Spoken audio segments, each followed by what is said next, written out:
Yo, what's up mga kabsat? So, yun. May dumating pala tayong parcel mula Indonesia. So, pasalamat tayo dun sa kaibigan natin na Indonesian na dahil sa tulong niya kaya dumating sa atin ngayon tong spinning reel na to. So, yun. So, ito yung spinning reel na kahit paano pang light game, ultralight, and light gaming. Asian Meda rin. Magandang rito, maganda rin kahit paano yung review sa Indonesia. So, tara. Usa natin.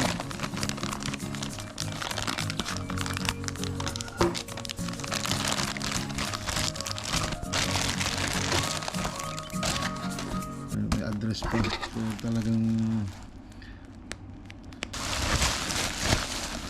ayun. Yun. So, ito yung Daido Aero na spinning reel. Ito yung BFS nila. Tama ba? Bait finish reel. Mali. Finish reel nila. Ito yung sa katumbas ng pang light game o pang aging. Yan. So, maganda yan. So, tignan natin. Ang ball bearing pala nito is 10+1. Yun lang. Ito ang gear ratio nito high speed. Max drag niya 4 kg. Ang weight niya is 137 grams. Yan. Nito, isang shallow spool tsaka isang deep spool. So, ito paano? Pag gusto mo mag-change ng ultralight gaming, lipat ka sa deep spool. Tapos kung gusto mong bumalik sa light gaming o aging gaming or light track fishing or mebering is palit ka ng shallow spool. Yan, so buksan natin. Ganda ng box eh. Maganda ngayon ang box ng ng Daido kumpara dun sa ibang reel nila. Oh, yun. Yan. Ganda. Maganda siya.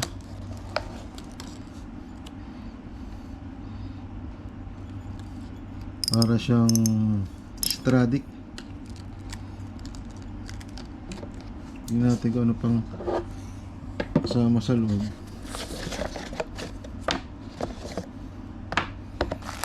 Yun, meron siyang bag. Reel bag. Dito yung reel handle niya. Screw in handle na rin pala siya. Tsaka alloy alloy knob na rin.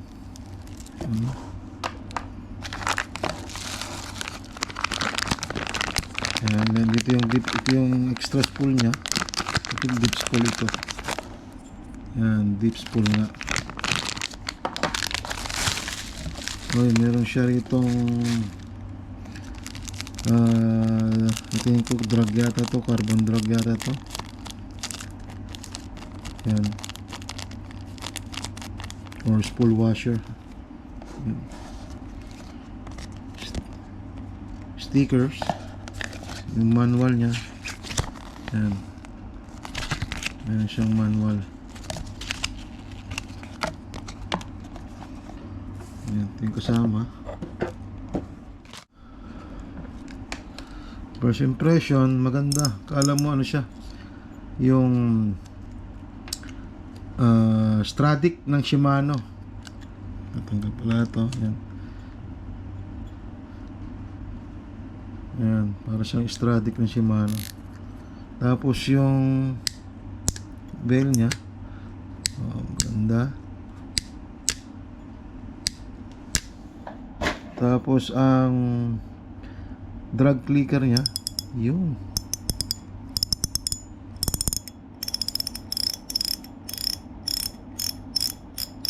Malaki, maganda, malakas. Ito yung shallow spool.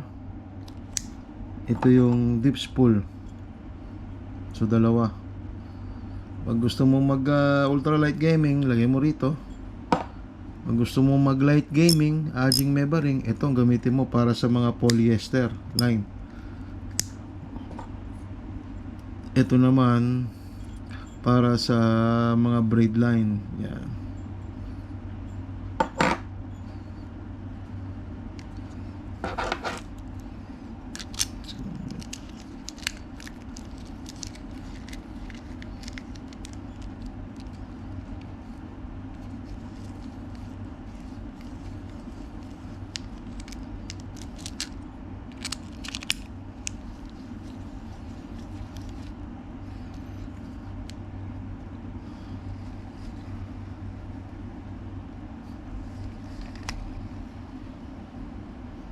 Magandang protections ito sa 10 ball 10 bearing na siya.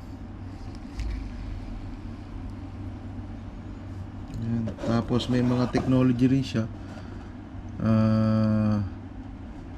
360 pala ano nito, ang water protection nito. So SW siya. 1000 ang model pala niya is 1000 HS high speed SW na finesse na spinning reel. Yan.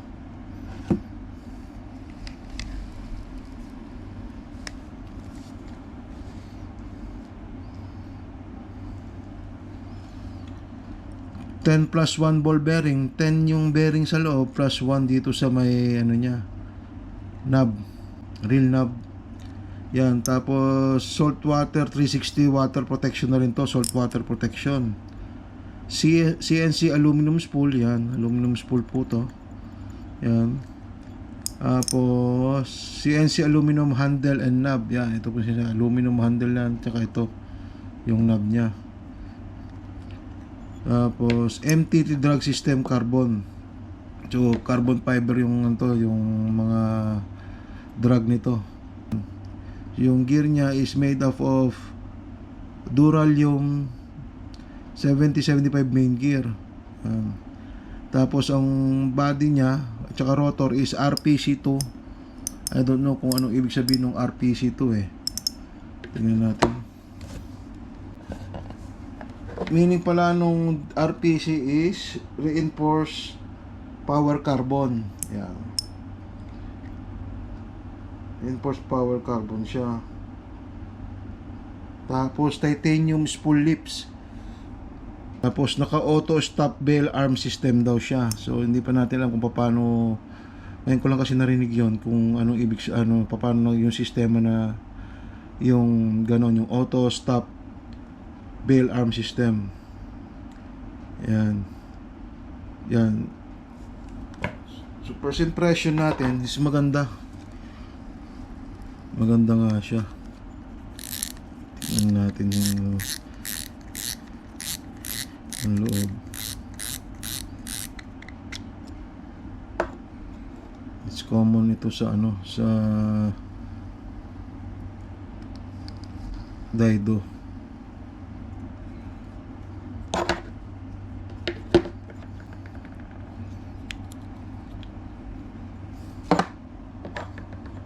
Bukan natin palitan. Yan. Testing natin yung ano niya, yung deep spool. Wala paano, maganda yung ganito kasi kung gusto mong palit-palit ng from light gaming, Ajing or Meba ring, light track fishing, or kung gumagamit ka ng mga maninipis na like polyester, dito sa shallow spool. Yan, Tapos kung gagamit ka man ng braid line, 2 pounds na braid line or siguro kahit 4 pounds or 6 pounds, kaya naman ito itong niya, itong dip spool niya. Ayan, maganda siya.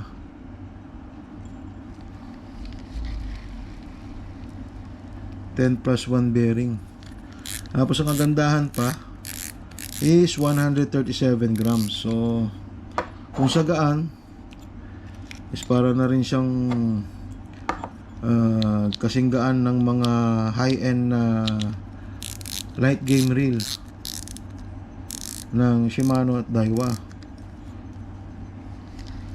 So tignan natin ngayon yung pag nakalagay is yung yung shallow spool. Tingnan natin sa timbangan.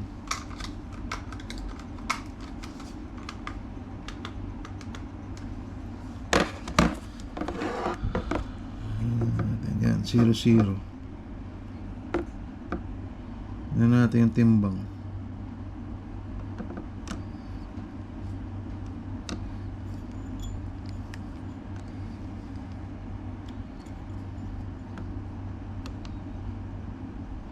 Hmm, 139.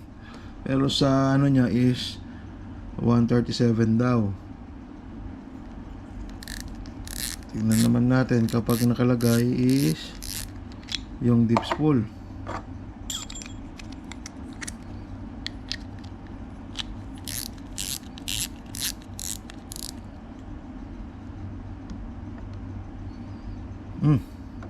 Ba,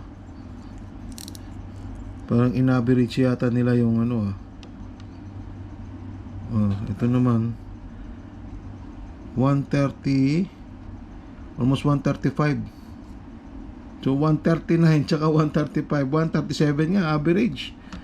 So naka-average siya. So yung deep spool nila is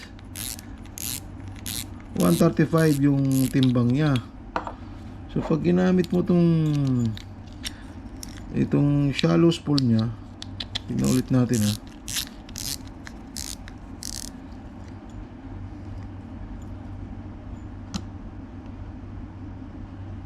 139 nga talaga.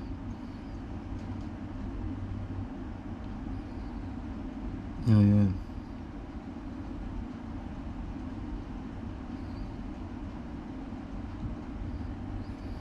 So 139 nga talaga yung timbang niya.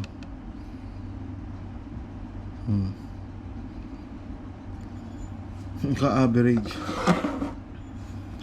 So mas mabigat pala pag yung shallow spool siguro dahil additional material kasi, dahil mas malapad yung dito kumpara pala rito deep. So mas less material yung ginamit dito kaysa dito sa may shallow spool niya. Tsaka ang pinagkaiba nila is yung design ng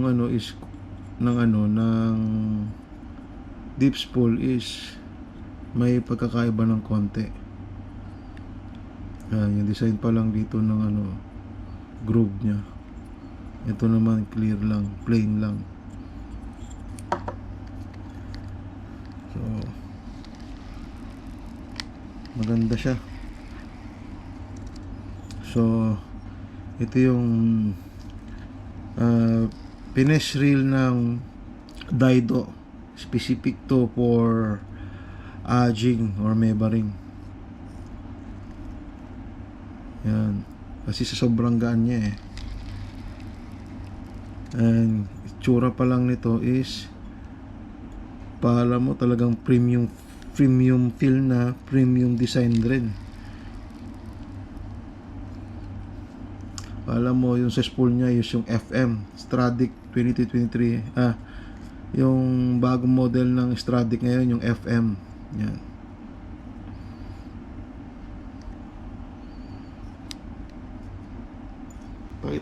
I-compare natin sa Stradic. Meron ako yung Stradic dito, yung FM. Yan. Sa kulay lang pala, almost kala lang natin talaga na na kinopya, pero hindi naman pala. So para lang siya. Titignan mo, diba?